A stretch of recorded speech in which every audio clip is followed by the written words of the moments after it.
Hi everyone, welcome to our video on Chapter 5 on effective communication. Today we're going to be talking about how to express yourself assertively but not aggressively, and how to really listen to others. But first, let's review our last lesson. So in the last chapter, we talked about how if we let it, anger can escalate to the point where we lose control of our mind and body. And we can prevent this by using Take 10 strategies like talking it out, walking it out, waiting it out, and naming our feelings. And we also learned Take 10 principle number 5, no one has the right to hurt someone or destroy something because of the way they feel.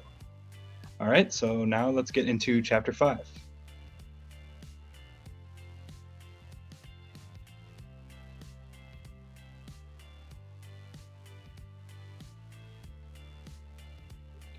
So for our do now today, we're going to watch this video clip from Animal Planet, and it's about 1 minute and 15 seconds long. So here we go. Come on, boys. Okay, so your neighbor's dog, don't let them get close.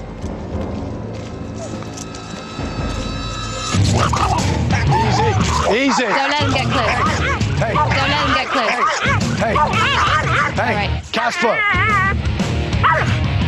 Casper's aggressiveness has really been going to another level. He's getting worse by the day. Could you just walk him away and see what he does?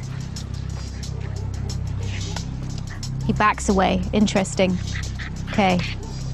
Right, doesn't want to do it. Nice. Practices avoidance. Like it. This is good. When the dog came back, Casper took steps back. This isn't a dog that's nasty. This is a dog that essentially is very uncomfortable around other dogs. All right, he's scared. He's scared? He's scared. Really? Yes, absolutely. Absolutely. That's what all of this stuff is. He's scared.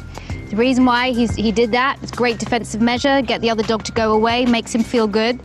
But then when the dog came back again, he backed up.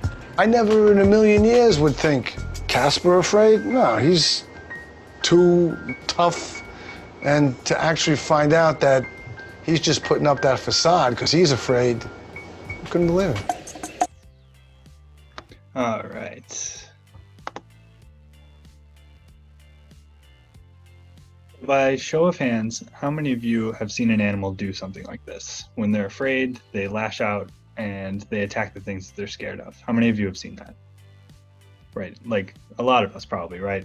And now think about the first instinct that you have when a bug flies at you, right? So for most people, you freak out and you swat it off and you try to kill it, right? Well, that's the same instinct that we observe in other animals. That's the same instinct that we're observing with this dog here. And it's called the fight, flight, or freeze response. When we feel threatened, our gut reaction is to protect ourselves, either by remaining motionless to not attract attention, fleeing from the conflict, or fighting our way through it. This is why it can be hard to focus on anything but the conflict when we feel threatened, like we talked about way back in Chapter 1 when we were talking about why schools should be violence-free zones. But why it's important for this chapter is the threats that humans have this reaction to are not just physical dangers, they're mental dangers too. So that means that even during conversations, our fight, flight, freeze response can be activated. So now we're going to talk about a few reasons why people might have the fight, flight, or freeze response during conversations. And these are bad communication strategies that we want to avoid so we don't make people feel like they're threatened during a conversation. Okay, so the first one is getting agitated. So that could involve like getting angry, saying a lot of swear words, all those kinds of things. Those tend to make people shut down or feel afraid. Unfortunately for Mr. Wonka here, being condescending or disrespectful is also a bad communication strategy, something that would make people upset and kind of end a conversation and make people lash out against you. Another one is injecting too many facts. So I don't know if any of you have heard of Ben Shapiro. He's like this famous conservative critic in the news who says facts don't care about your feelings is his famous quote. But unfortunately for him, injecting too many facts into a conversation is often not a way to convince someone of anything, right? They feel attacked and they lash out or they shut down. Their fight, flight, or freeze response is triggered.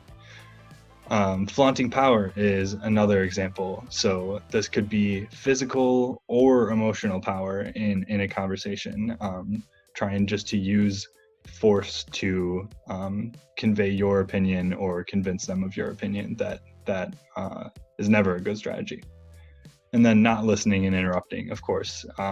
This is kind of an obvious one, but like cutting people off during a conversation and not really listening to them, but only listening so you can say your own point back at them, that kind of thing is never helpful in a conversation, and it can trigger people's fight, flight, or freeze response. So now I want you to think back to that challenge from last lesson that I gave you to look through an online discourse about a political issue. And I want you to turn and talk with a partner about the kind of bad communication strategies that you saw in that discourse.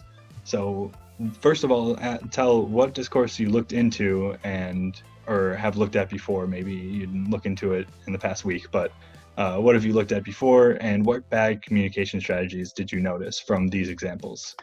So we'll give you a couple minutes to talk about that now. So the good thing about these bad communication strategies is there are easy parallels of good communication strategies that promote effective and productive and peaceful conversations. So we're going to go through those now. So these are the good communication strategies, the things we want to do in conversation to keep people calm and keep the conversation moving forward and hopefully the conflict resolved quickly.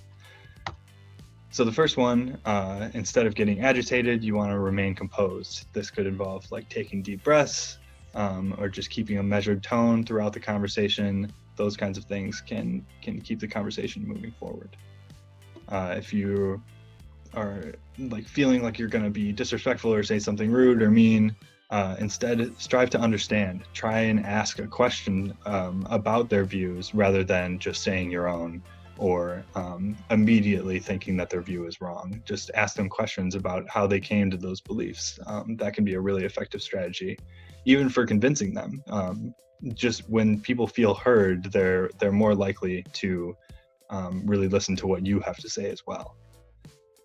So instead of injecting facts, try and use I statements. So instead of pointing to facts and statistics all the time, use statements like, I am feeling this way because of this, and using I statements like that can really help move the conversation forward rather than injecting all of these facts that kind of distract from the real conflict that's going on between two people, right? Because the conflict is actually between you and this other person. It's not about these facts that you might bring in about other statistics or data or something like that.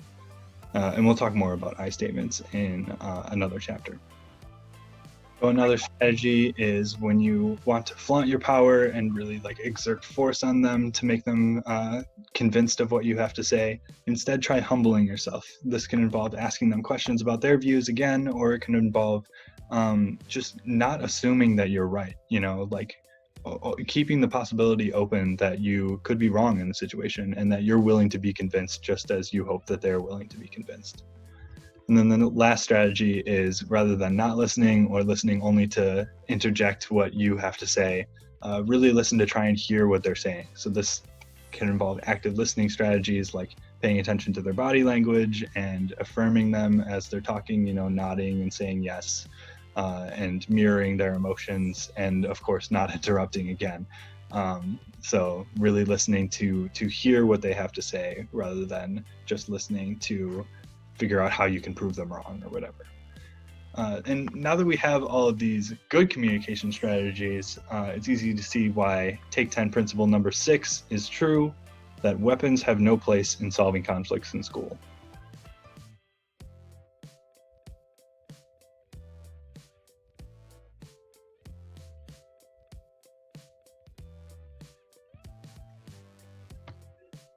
So I'm not going to spend too much time on this one because it's simple and self-explanatory. Like, just don't do it, right?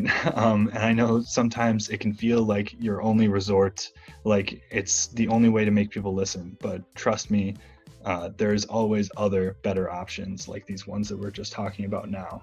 There are always people who would be willing to listen to you, and even if they're halfway across the world over the internet, there's always people who will hear what you have to say. I mean, you can even email me. Like, here's my email. It's stkennedy97@gmail.com. I'm happy to listen to whatever is on your mind. Resorting to weapons and violence in solving conflicts in school is never the right solution. There are always other options out there. All right, so with all that said, let's think back to that online discourse that you talked about before. And this time we're going to talk about what good communication strategies could that discourse use, and how would the conversation change if people started using these good communication strategies, like remaining composed, striving to understand, using I statements, humbling yourself, and listening to hear. So turn and talk with a partner again about this question of what good communication strategies could your discourse use, and how would the conversation change if these were used. So that's it for this lesson. So what we learned is humans' fight, flight, or freeze response can be activated during conversations as well as during physical threats. Good communication strategies involve remaining composed, striving to understand, using I statements, humbling yourself, and listening to hear. And of course, we learned Take 10 principle number 6, weapons have no place in solving conflicts in school. So for your challenge for next lesson, do you remember way back in chapter 3 when we did a dream and plan exercise and you were all going to take action to change something in your school or community? Did you actually do it yet? Did you think I forgot about it? Did you think I wasn't going to hold you accountable for it? Because I am. So for this challenge, if you haven't done your dream and plan already, get out there and do it. And if you have, it's time to reflect. Did you achieve the goal that you wanted to achieve? Why or why not? And you're going to need this for the next lesson. So really try and set out and do that dream and plan that you created in chapter 3. All right, that's all for today. Thanks. Take care.